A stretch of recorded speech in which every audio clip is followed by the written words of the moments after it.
Wealthy billionaire husband secretly marries mistress pregnant wife's revenge, leaves him bankrupt. They say love and money are powerful forces, but when a millionaire husband, Alexander Beaumont, secretly marries his cunning mistress while his unsuspecting wife, Rosalind Carter, carries his child, those forces collide in the most explosive way. The whispered rumors of extramarital affairs suddenly morph into documented evidence, unraveling a carefully curated facade of wealth and respectability. On the brink of motherhood, Rosalind makes a chilling discovery that shakes her world to its core. Her husband's betrayal is not just emotional, but legally binding. Brace yourself for a tumultuous ride of revenge, scandal, and downfall. In this gripping saga, secrets turn lethal and retribution knows no mercy. From the moment Rosalind Carter first met Alexander Beaumont, everyone in her circle deemed it a match made in heaven. Rosalind, daughter of longtime Los Angeles businessman George Carter, had beauty, grace, and a promising future within her father's philanthropic endeavors. Alexander Beaumont, a self-made millionaire and CEO of Beaumont Holdings, possessed a rags-to-riches background that made the tabloids swoon. Their courtship was a fairy tale. Candle-lit dinners at Spago chef Wolfgang Puck's famed Beverly Hills restaurant, surprise roses filling her suite at the Beverly Wilshire, and sparkling diamond earrings from Cartier just because. Their wedding at the historic St. Andrew's Cathedral in downtown LA was the social event of the season. Among the 500 guests were real estate tycoons, celebrities, and even a senator or two. Cameras flashed, capturing Rosalind's couture gown hand, stitched in Paris, and Alexander's classic black tuxedo. The couple exchanged vows under a canopy of white roses, promising eternal devotion. Rosalind's father, George, couldn't contain his pride. For him, this union marked the perfect alliance between two families, the Carters, with deep philanthropic roots, and the Beaumonts, whose business empire spanned from real estate to technology.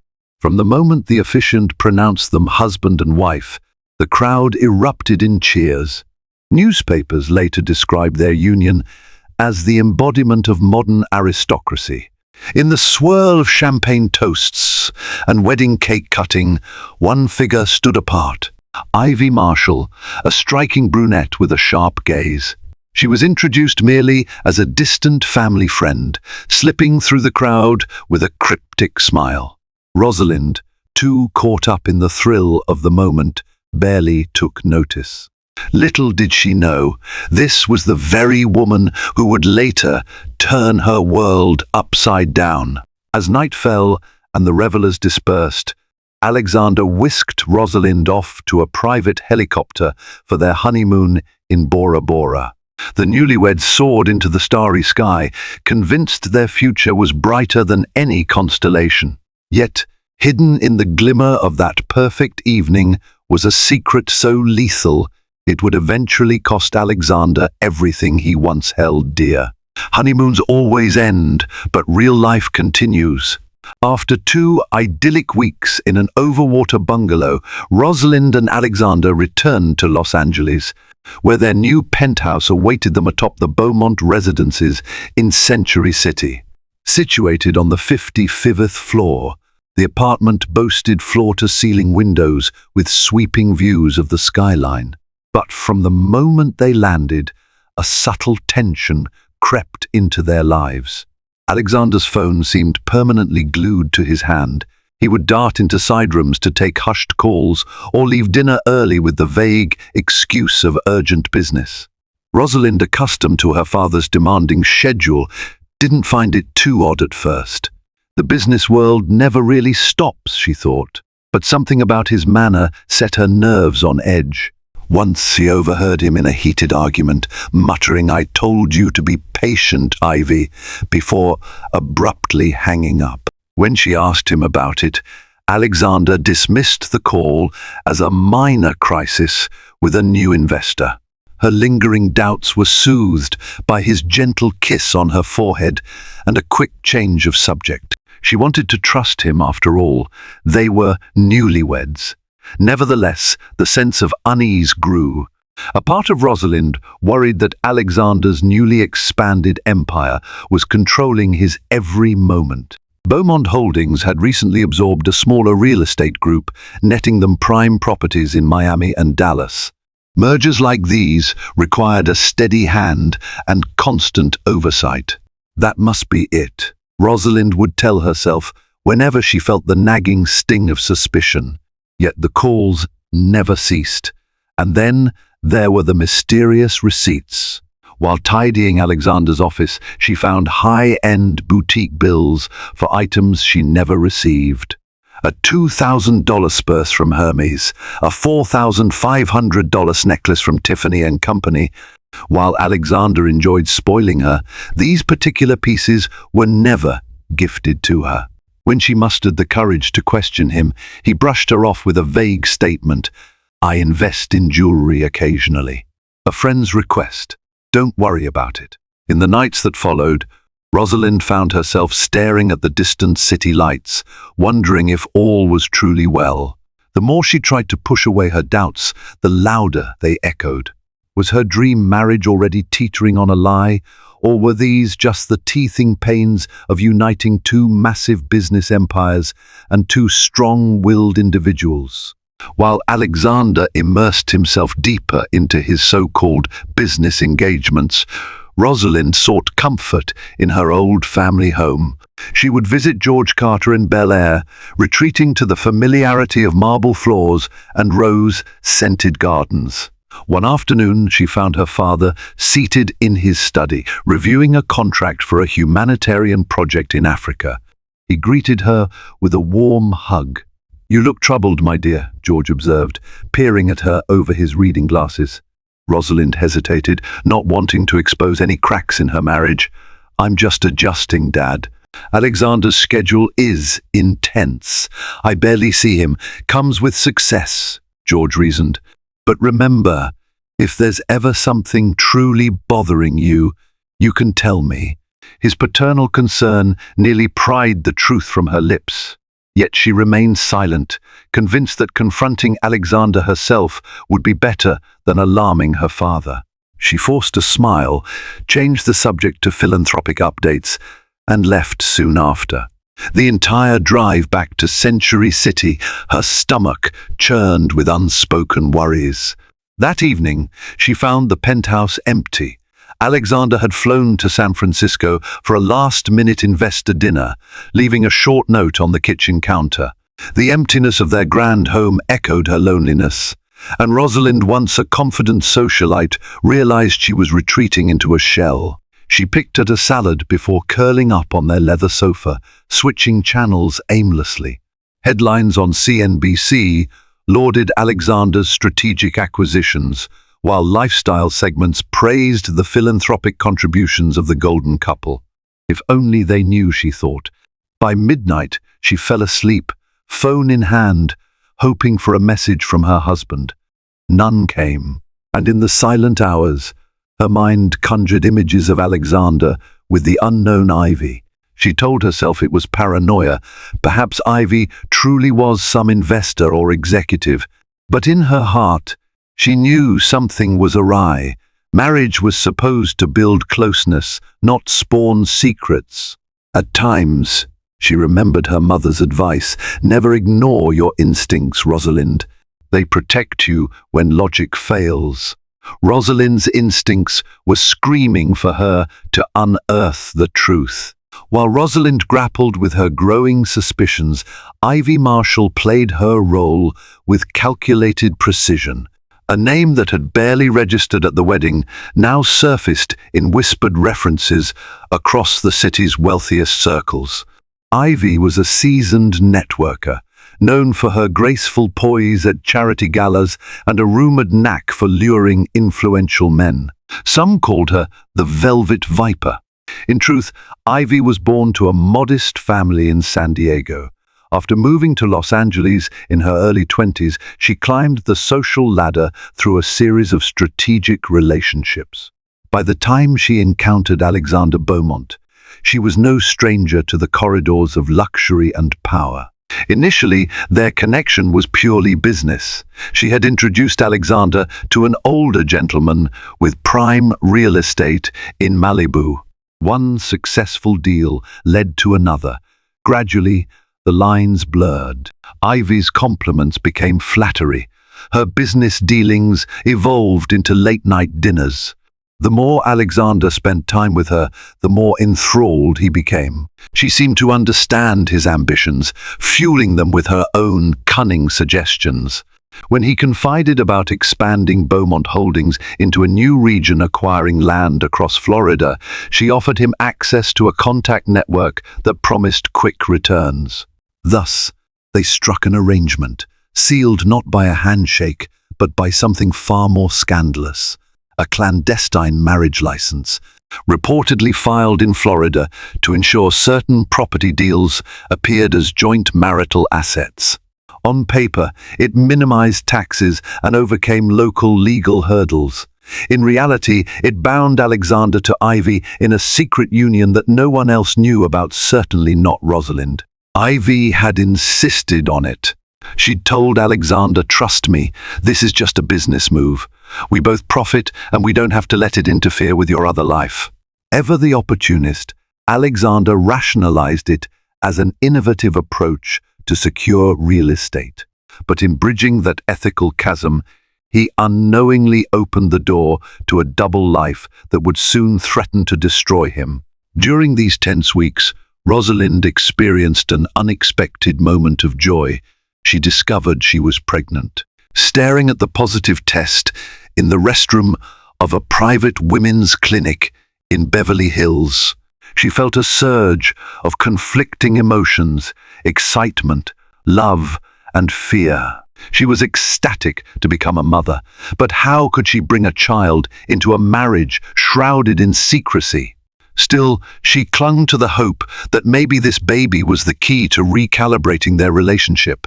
She imagined surprising Alexander with the news, watching him light up with paternal pride.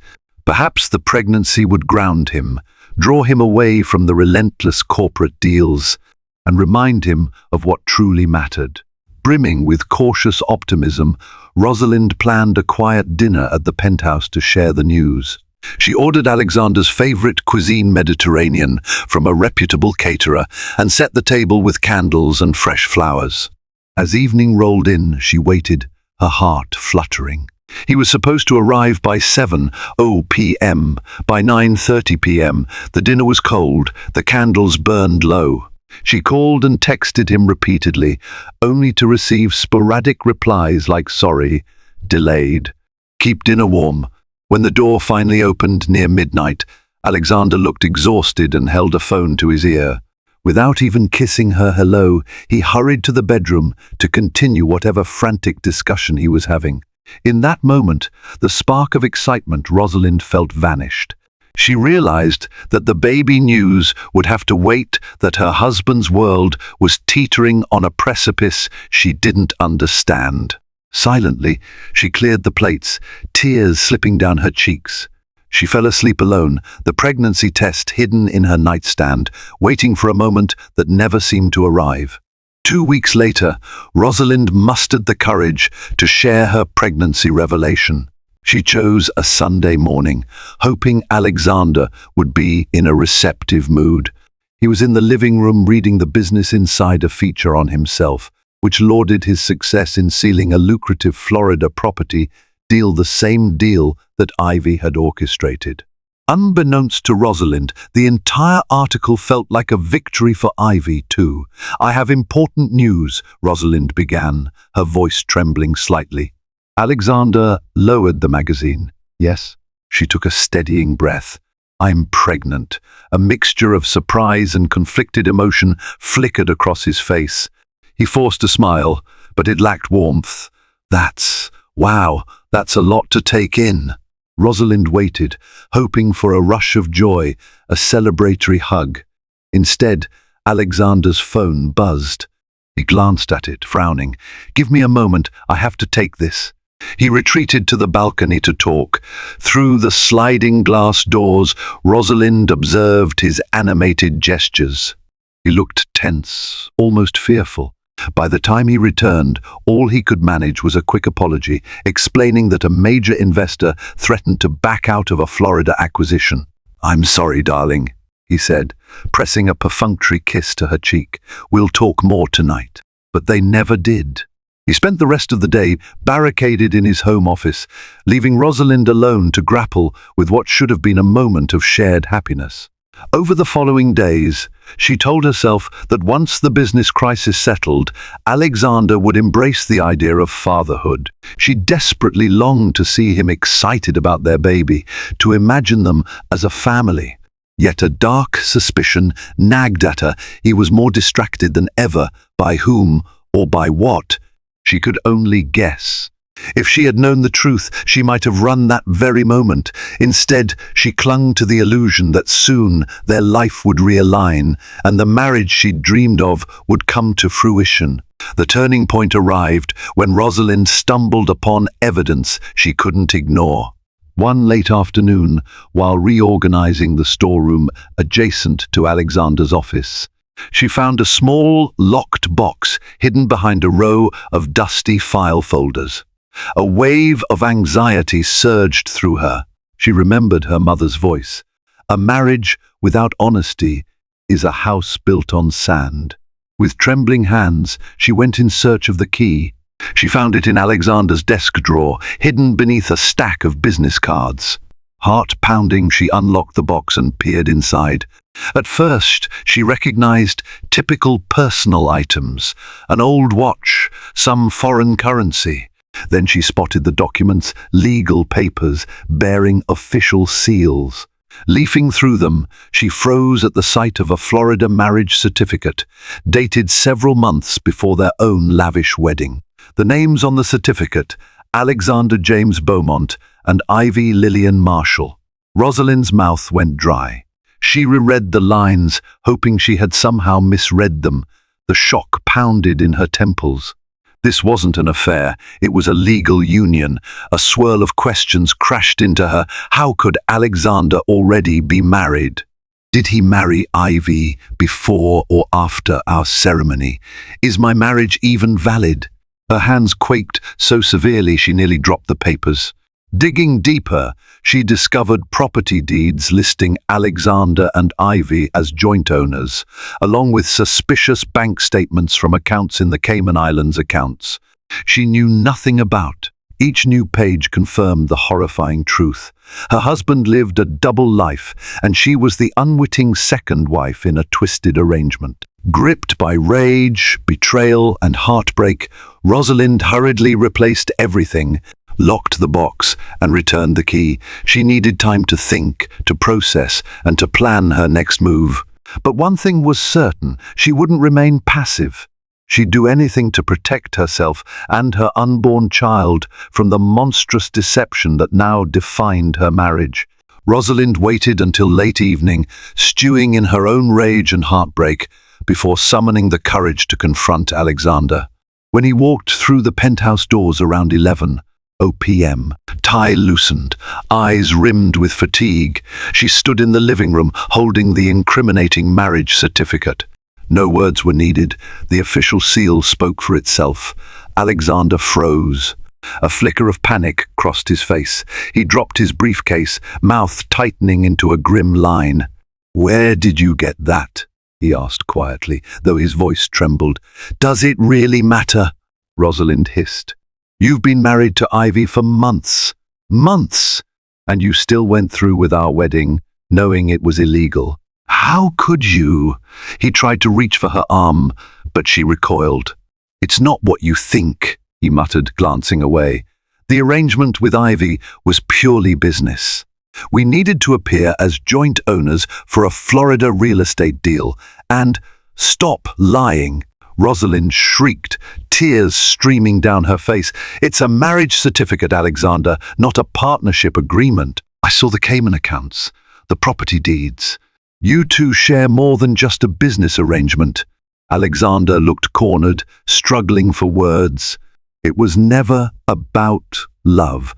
I needed Ivy's connections to secure the Florida deals quickly. We thought a legal union signed quietly in Florida would simplify everything. Then we planned to annul it, but you never did, Rosalind spat back, her voice trembling with disgust. She pressed her hand to her belly, feeling the baby kick, an agonizing reminder of her predicament. I'm pregnant with your child, and you have the audacity to be married to someone else. A spasm of guilt twisted Alexander's features. I never wanted to hurt you, Rosalind laughed bitterly, wiping tears from her cheeks. Well, you did. You hurt me in the worst way possible. And now you're going to face the consequences. She turned on her heel and stormed into the bedroom, locking the door behind her. On the other side, Alexander knocked softly, begging to explain further. Rosalind ignored him, sliding down the door until she sat on the floor, tears wetting her trembling hands. She knew that from this night forward, there was no going back to the naive trust she once had. Whatever came next would forever shape her life and her child's future. In the days following the confrontation, Rosalind wrestled with confusion, anger, and a raw sense of betrayal. She called the one person she trusted most her father, George Carter. Though she had initially hesitated to involve him, the gravity of Alexander's betrayal demanded she bring in her strongest ally. They arranged a private meeting at George's estate in Bel Air. Sitting in the regal study, surrounded by leather-bound books and antique heirlooms, Rosalind recounted the entire nightmare: the hidden box, the Florida marriage license, the stashed Cayman accounts. George listened intently, fury etching lines into his normally composed face. "You must leave him," George declared, voice trembling with anger. "This is beyond mere infidelity. He's committed a crime. Bigamy is illegal. My daughter will not be tied to a man who breaks both moral and legal codes." Rosalind clutched her father's hand. "I'm pregnant, Dad. It's not that simple. I need to protect my child. I'm terrified of a messy public scandal. What if Alexander tries to paint me as the manipulator? He's wealthy, influential. A determined light glinted in George's eyes. He may be wealthy, but so are we. I have the resources, legal connections, and friends in high places. We will fight this. And if it becomes public, so be it. We'll ensure you and your baby are safe." George picked up the phone and dialed Natalie Brennan, an accomplished lawyer from the firm Gibson, Dunn and Crutcher, known for her work in family law and corporate disputes. Within an hour, Natalie was on her way to the estate.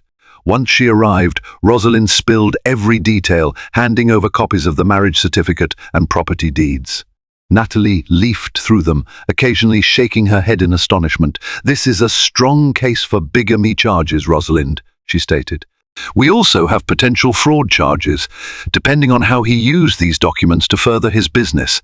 However, pressing charges means going public. We must be cautious. The best approach might be to gather more evidence, document everything. Let's strategize before we strike." Rosalind exhaled, feeling a measure of relief.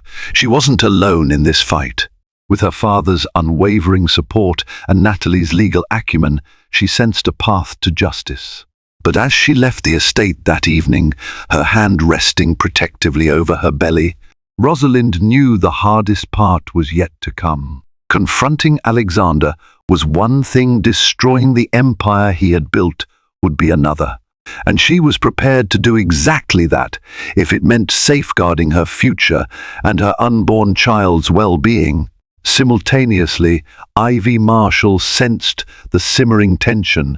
Over a quiet lunch at the Polo Lounge in Beverly Hills, she heard rumors that Rosalind had discovered something explosive.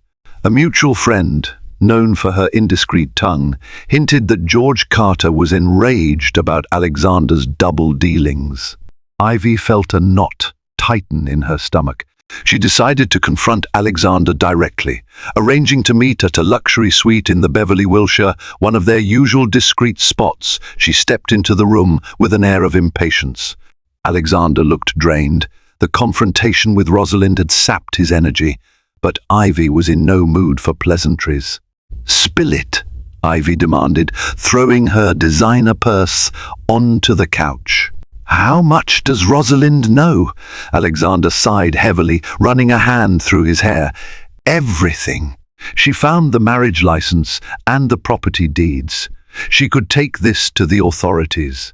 Ivy's eyes flashed with panic and anger. "You promised me this arrangement was foolproof. If she goes public, we could both be charged. My name is on those documents too." He sank onto the suite's armchair, feeling cornered. "I'm handling it. But she's pregnant, Ivy. This complicates things." Ivy's lips twisted into a scowl. "Pregnant? So you're telling me we arranged a legal union for business gain, and now she's expecting your child? Unbelievable." An uneasy silence stretched between them. Ivy marched over to Alexander, her voice cold. "We have to protect our interests. If Rosalind tries to file charges, the Florida deal collapses. My own finances are entangled. We need a strategy to either keep her silent or discredit her."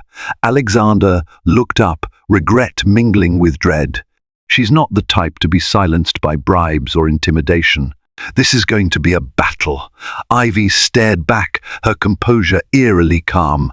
"Then we fight. We use whatever we can. Leverage the media, spin the story, threaten to expose old Carter family secrets if they push. Because if we go down, we'll drag them with us." In that moment, Alexander realized just how deep a hole he'd dug for himself. Between the devoted, heartbroken wife he'd betrayed and the calculating mistress who helped forge his success, he was trapped in a moral and legal tempest with no easy escape. Within days, the first rumors trickled into the upper echelons of Los Angeles society.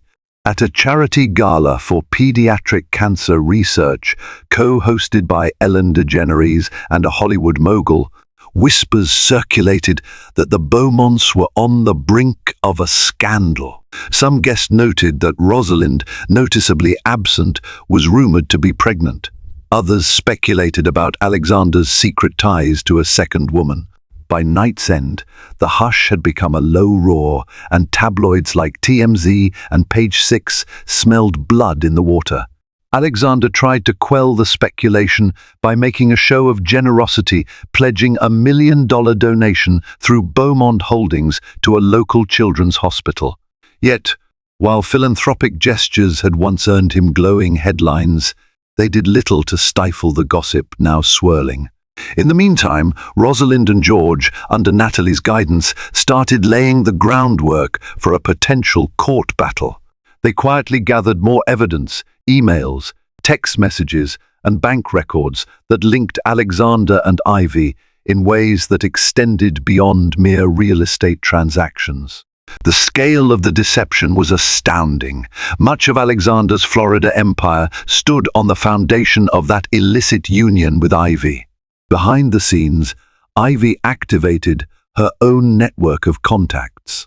She reached out to public relations specialists, some affiliated with real firms in Beverly Hills, and threatened to unleash damaging rumors about George Carter's past dealings. Rumor had it that Carter's philanthropic funds were once tangled in a minor tax evasion scandal decades earlier, never fully proven. While no official charges had ever been filed, the stench of even a hint of impropriety could tarnish one's reputation. As the tension rose on all sides, Rosalind retreated to her father's estate for solace. She woke in the early morning hours, anxiety flaring every time the baby stirred in her womb. She feared for the future. What if the stress harmed her unborn child? Could she trust Alexander to be a responsible father if all he cared about was preserving his business? Yet each day, she reminded herself, the best defense is unwavering resolve. She would fight for her child's security, no matter how vicious the battle became. A formal legal war began with a single letter. Natalie Brennan drafted a sternly worded notice of intent to Alexander, indicating Rosalind's knowledge of his second marriage and the potential bigamy charges that could follow. She demanded immediate separation, financial disclosures, and assurances for the unborn child's financial support. Failure to comply within a specified time frame would result in a public legal filing. Alexander read the document in his office, heart hammering. He recognized the severity. Bigamy in California could lead to felony charges, prison time, and crippling fines. The letter also mentioned potential civil suits for emotional distress and fraud. Worst of all, it threatened to spark a scandal that could bring Beaumont Holdings to its knees. He forwarded the letter to his own legal counsel, Alan Weiss, a partner at the prestigious Latham and Watkins. They conferred in hushed tones over brandy late that night at Alexander's private club in West Hollywood. Weiss advised him to negotiate privately. Any public exposure would prove disastrous. "We must keep it out of court at all costs," Weiss insisted, swirling his brandy. "Your position is fragile enough. If you can broker a settlement with Rosalind, you might avoid criminal prosecution." But behind Weiss's measured tone, Alexander sensed panic. Even his high-powered attorney had rarely dealt with a bigamy scandal of this magnitude, especially one laced with potential financial crimes. The Florida properties were the Achilles heel. If authorities investigated how Alexander and Ivy used a sham marriage to manipulate real estate laws, they could face conspiracy charges. That night, for the first time, Alexander considered the possibility of losing everything. He recalled how the press once exalted him as the unstoppable boy wonder of real estate, only to imagine the tabloids labeling him a criminal. He thought of Rosalind carrying their child and wondered if there was any chance left to salvage their relationship. A flicker of remorse pricked him, but he quickly snuffed it out. Survival meant focusing on strategy, not sentiment. While Alexander scrambled to devise a plan with his legal team, Rosalind found an unexpected visitor at her father's Bel Air estate, Ivy Marshall herself. It was late afternoon when the estate staff informed Rosalind that a woman, elegantly dressed in a white Chanel suit, insisted on speaking to her personally. Unease coiled in Rosalind's stomach, but curiosity and righteous anger overshadowed her caution. She agreed to meet Ivy in the sunroom, a glass-walled chamber overlooking George Carter's manicured garden. Ivy entered with an air of defiance, her chin held high. Rosalind stood by the window, arms folded protectively over her baby bump, their eyes locked in silent animosity. "I want this to end with minimal damage," Ivy began, voice crisp. Rosalind almost laughed at the audacity. "And you decided to barge into my home to say that?" Ivy's lips tightened. "All of us stand to lose if this goes public. The Florida deals, Alexander's reputation, your father's philanthropic connections, everything is at risk. I propose a private settlement. I can persuade Alexander to pay you a substantial sum. You can file for an amicable divorce, keep the baby, and we all move on quietly." Rosalind felt a cold fury surge within her. "You must think I'm a fool. You two used me as a pawn to maintain appearances while forging your own marriage in Florida. Now you stroll in here, offering hush money." Ivy's voice rose, betraying her desperation. "This was never about love, Rosalind. You must understand. Alexander needed my network." "Get out!" Rosalind interrupted, pointing to the door. "Before I call security." For a moment, Ivy looked as if she might argue further, but the fierce determination in Rosalind's eyes quelled her. Ivy turned on her heel, heels clicking sharply on the polished floor, leaving the sunroom suffused with the aftershock of her brazen proposal. Rosalind sank into a chair, trembling. The nerve of Ivy to think money alone could right this betrayal was staggering. Yet a small part of her recognized Ivy's fear of the legal consequences, the public shame, the potential of losing the lavish lifestyle she thrived on. Well, Rosalind thought, that fear was justified, because I'm not giving up quietly. Emboldened by Ivy's audacious visit, Rosalind resolved to take the offensive. She returned to Natalie Brennan's office the next day with a newfound determination. There, they laid out a strategy to bring Alexander's empire crashing down if he refused to meet their terms: full financial transparency, a generous settlement, and an immediate annulment of his Florida marriage. Natalie reached out to forensic accountants from Deloitte, recognized for their expertise in uncovering hidden assets. The plan was straightforward: trace every wire transfer, shell company, and foreign account tied to Alexander and Ivy. If they found evidence of fraud or money laundering, the threat of criminal charges would force Alexander's hand. Simultaneously, George Carter used his own connections. He discreetly contacted a senior official at the Los Angeles District Attorney's office, hinting at possible bigamy and financial improprieties within Beaumont Holdings. The dour official advised caution, but invited George to share more evidence when it became available.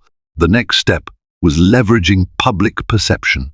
Rather than remain silent, Rosalind agreed to a carefully curated leak to a reputable journalist at the Los Angeles Times, an old family friend of George's, Rebecca Caldwell.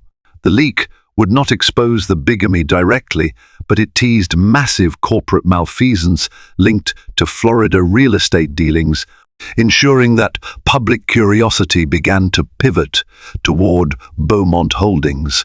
Within a week, Alexander found himself battling swirling rumors in the press. Shareholders began questioning the stability of Beaumont Holdings. Key investors expressed anxiety about ongoing deals. The company's stock, privately traded among select investors, took a nosedive in valuation.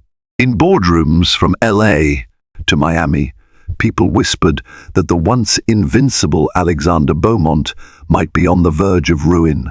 Rosalind watched from the sidelines, torn between vindication and heartbreak. She still carried his child after all. The father of her baby was a man she once adored, now reduced to a cornered figure staving off lawsuits and potential jail time. Yet each flutter of the baby in her womb reminded her why she was doing this. It was not just revenge, but protection. If Alexander had the audacity to orchestrate a secret marriage, who knew what he might do to defend his fortune? She refused to let her child become collateral damage in his twisted empire. Inevitably, the scandal broke in full force. It started with an explosive article in the Los Angeles Times, penned by Rebecca Caldwell, alleging massive improprieties in Alexander Beaumont's real estate acquisitions. The piece cited anonymous sources claiming Beaumont Holdings manipulated property laws by exploiting a duplicate marriage arrangement. While names weren't explicitly mentioned, the speculation soared. Within hours, cable news channels picked up the story. By evening, an entire segment on CNN headlined, "Real estate mogul Alexander Beaumont under investigation for alleged fraud." Social media platforms erupted in debate. Some argued that business deals often walk a fine line. Others insisted that bigamy was a moral and legal disgrace. Alexander attempted damage control, issuing a statement through a PR firm denying all wrongdoing and attributing the rumors to misunderstandings and personal vendettas. But the statement fell flat. In the court of public opinion, he was already presumed guilty. Meanwhile, Rosalind's phone buzzed incessantly with calls and messages, friends offering sympathy, reporters fishing for details, even distant relatives desperate for gossip. George Carter restricted access to his estate, posting security at the gates to keep the paparazzi at bay. For Rosalind's well-being, he insisted she stay indoors, away from prying cameras. Amid the chaos, Ivy was cornered as well. Tabloid reporters staked out her condo in Westwood, brandishing microphones. Online sleuths discovered her role in a string of suspicious deals. Despite her attempts to maintain poise, paparazzi caught unflattering shots of her dodging questions while stepping into a chauffeur-driven SUV. For Rosalind, the media storm was both validating and terrifying. She never intended for the scandal to become tabloid fodder. Yet the wave of coverage offered an edge. It proved to Alexander that she had the power to undermine his carefully curated image. If he refused to settle amicably, more damning evidence would surface. She and Natalie had hardly revealed everything they knew. With Beaumont Holdings hemorrhaging credibility and investors threatening to pull out, Alexander could no longer ignore the crisis. Through his attorney, Alan Weiss, he reached out for a settlement meeting with Rosalind, Natalie, and George Carter. The meeting took place in the conference room of Gibson, Dunn and Crutcher, the neutral ground that Natalie secured. As they all gathered around a long, polished oak table, tension crackled in the air. Rosalind sat with her father on one side, while Alexander, flanked by Weiss, sat across from them. Natalie presided like an impartial judge, though everyone knew whose side she was truly on. Alexander looked haggard, dark circles under his eyes, hair disheveled, his usual confident posture deflated. His voice trembled with pent-up frustration as he began, "Rosalind, I never intended for this to go so far." She didn't respond, simply raising an eyebrow. Natalie laid out the terms. 1. Immediate annulment of Alexander's marriage to Ivy under Florida law. 2. Full financial disclosures, including the Cayman accounts. 3. A significant lump sum payment to Rosalind. 4. Monthly child support once the baby was born. 5. Alexander's formal admission of wrongdoing enough to protect Rosalind from any future legal entanglements. Alexander winced, scanning the list. "You're asking me to destroy my entire company," George spoke up, voice steely. "You already did that yourself, son. We're giving you a chance to salvage something." Weiss attempted to mitigate. "If Mr. Beaumont agrees to these terms, we request that no criminal charges be filed and that Miss Carter refrains from further public statements regarding the matter." Rosalind's heart pounded. The moment felt surreal. She was watching the man she once idolized squirm under the weight of his betrayal. Yet a flicker of pity stabbed at her. This was the father of her unborn child, after all. Natalie nodded. "If Alexander complies fully, Rosalind is willing to keep this a private affair. But if there's any violation or further deception, we won't hesitate to involve the authorities. Is that understood?" Alexander hesitated, then nodded with grim resignation. "I'll agree, but I need to handle the Ivy situation my way." Rosalind exchanged a glance with Natalie, who pursed her lips. "As long as that way involves a legally valid annulment and immediate cutting of financial ties," Natalie said, "no excuses." The meeting ended in a tense stalemate, an agreement in principle, but requiring action. The next few days would reveal whether Alexander's desperate vow meant anything at all. Alexander's first move was to confront Ivy. He summoned her to a discreet, swanky bar in Santa Monica, choosing a corner booth shielded by tall, leather partitions. Ivy arrived in a figure-hugging red dress, makeup carefully concealing the stress that threatened to break her facade. Alexander wasted no time. "I'm ending this, our Florida marriage. The property deals, everything. I can't risk prison. I won't lose my child entirely. We're done." Ivy's eyes narrowed, her voice dripping with venom. "You're choosing her over me? After everything I did for your empire?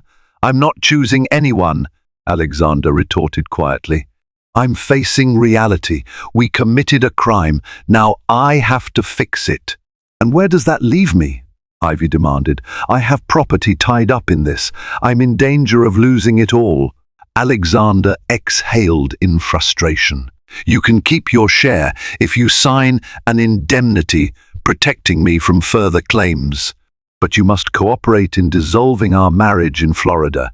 Immediately, a mirthless laugh escaped Ivy. "So you want me to walk away with scraps while you salvage your reputation for Rosalind's sake? Typical.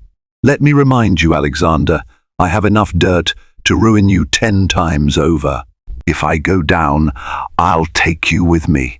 Her threat hung in the air. Alexander grimaced, realizing the precarious position he was in. But he also sensed Ivy's desperation. "This is your best chance, Ivy. If you want to avoid criminal charges, you'll sign." We part ways, quietly. Their negotiation devolved into hushed arguments, culminating in Ivy stalking out, tears threatening to break her composure. Whether she would sign or retaliate remained uncertain. For Alexander, it was a grim precursor to the downfall he was desperately trying to stave off. Even as Alexander tried to contain the scandal, forces outside his control accelerated his collapse. A whistleblower, rumored to be a junior accountant at Beaumont Holdings, handed over incriminating files to the Los Angeles District Attorney's Office. These documents laid bare a complex scheme, how Alexander and Ivy manipulated Florida's marital property laws to secure prime real estate deals under favorable terms. Investigators saw potential charges ranging from bigamy to tax evasion and even conspiracy to commit fraud. The DA's office launched a formal inquiry. Subpoenas rained down on Beaumont Holdings. Business partners, suspicious and fearful of legal blowback, began dissolving their partnerships. A major investor from Dubai withdrew substantial funds, citing reputational risk. The once stable financial foundation of Alexander's empire teetered on the brink of collapse. Amid this upheaval, Rosalind tried to preserve her own emotional stability. She had constant checkups with her obstetrician, who warned her about stress affecting the pregnancy. At night, she lay awake, the baby's gentle kicks reminding her that life continued amidst ruin. She thought about Alexander, whether he was truly remorseful or simply cornered. Ultimately, though, her priority was her child's well-being and her own sense of justice. Ivy's next move landed like a bomb. She publicly announced that she, too, had been deceived by Alexander. In a contrived press conference, she feigned ignorance of his marriage to Rosalind, claiming she believed he was single at the time of their Florida ceremony. The performance was enough to garner some sympathy, but her motivations were transparent: shift all blame to Alexander and minimize her own legal exposure. The media devoured the spectacle. Talk shows debated who was lying.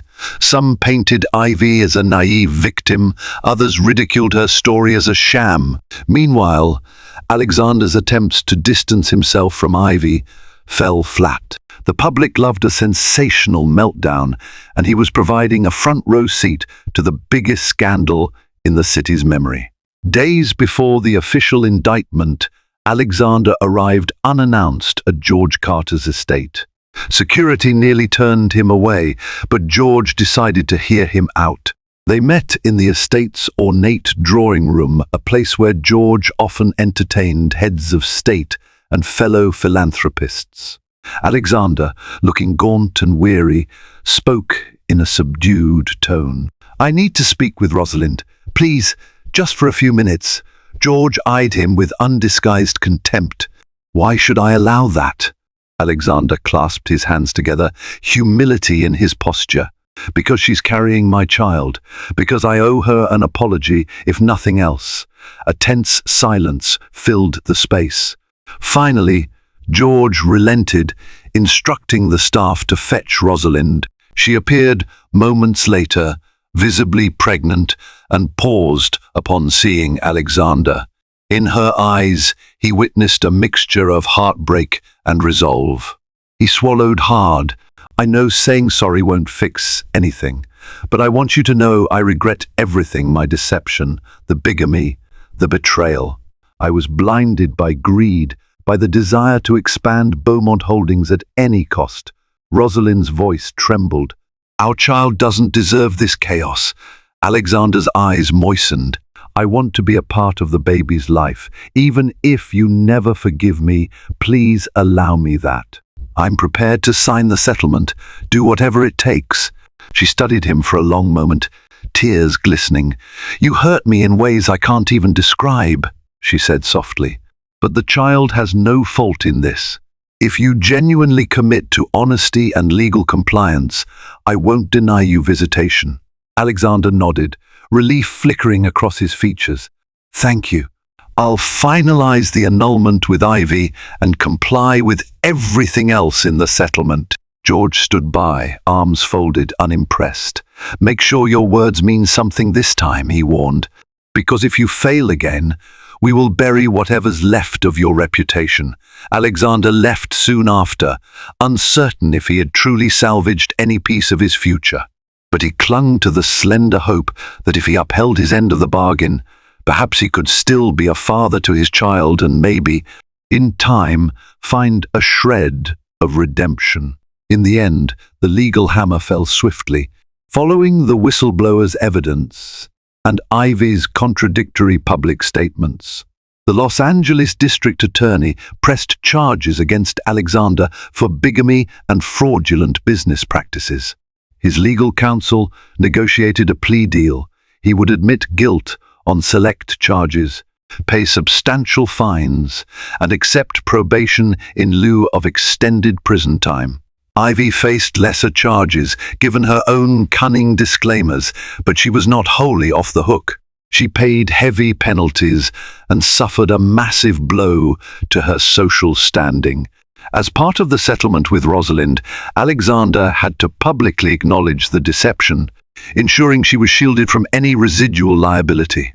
Beaumont Holdings crumbled under the weight of the scandal. Investors fled, assets were seized or sold at fire sale prices, and the once towering empire that Alexander built became a cautionary tale in business ethics courses.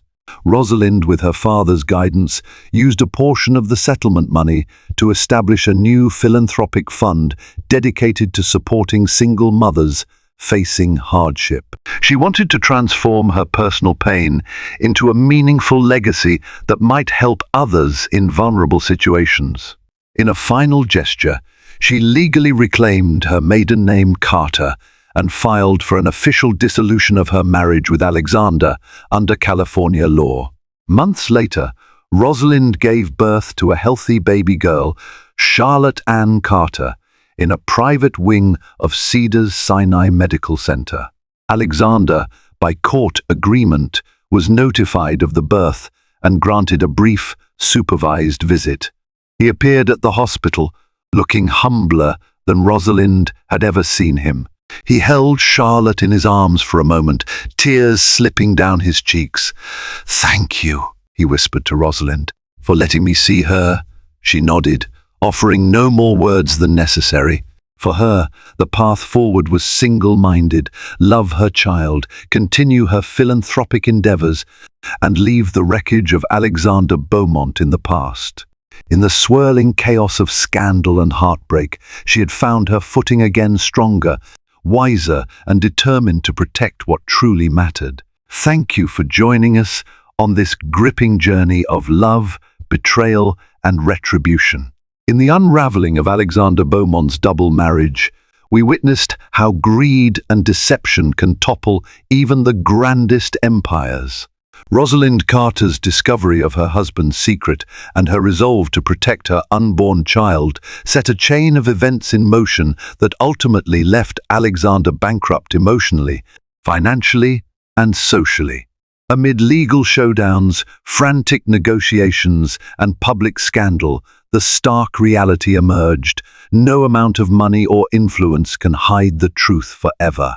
If you were enthralled by every twist and turn of this real-life drama fiction, remember to like, share, and subscribe to our channel. We have more captivating stories to come. featuring moments of heartbreak, resolve, and redemption. Join our community, leave your thoughts in the comments, and stay tuned for the next riveting tale that proves sometimes reality and the pursuit of vengeance truly is stranger than fiction.